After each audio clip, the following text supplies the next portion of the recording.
I would say that my reflections are this, that Ms. Parker, you brought a comparison between slavery and abortion, and as far as I recall, that's the first of that type of testimony that I have seen before this committee or any committee.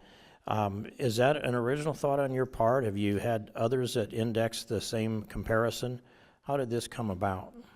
Others have looked at it as well, and in fact, when you put the Dred Scott decision next to the Roe v. Wade decision, they read almost verbatim.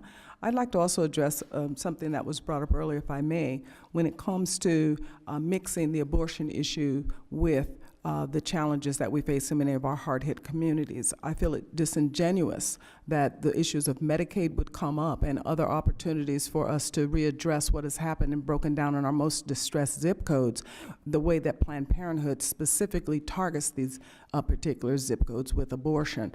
Abortion is a leading cause of death in the Black community today. Since Roe v. Wade was legalized, 20 million humans have been killed inside of the womb of Black women. And then on Halloween, Planned Parenthood tweets out that the Black women are safest if they abort their child rather than bring it to term.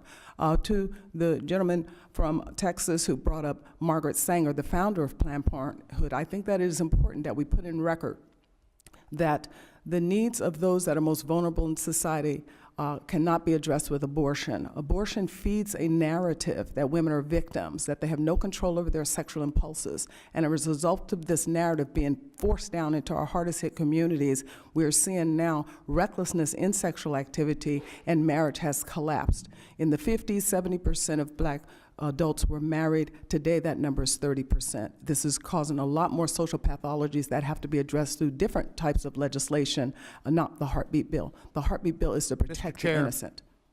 Chair, recognize the gentleman from Tennessee, the ranking member. Thank you. Firstly, we're in filler time, waiting for somebody to come testify. I would ask that we allow Ms. Jayapal to do filler as well as the chair. And I'd also like to say that I am not disingenuous about anything I say about Medicaid or Medicare or LIHEAP or SNAP programs. And to suggest I'm disingenuous shows your ignorance or your absolute inability to deal with congresspeople the way they should. I believe in those issues, and I think they're proper, and to say I'm disingenuous is just wrong, and I expect an apology. I would ask for an apology from the gentleman from Tennessee calling our witness ignorant when it seems to me she has a whole lot more knowledge and wisdom. She's ignorant about me. Everybody is. You're both out of order. A fine admission on your part. Given the lack of civility before this committee, this concludes today's hearing. Thanks to all of our witnesses for attending. Without objection, all members will have 5 legislative days to submit additional written records for the witnesses or additional materials for the record. This hearing is now adjourned.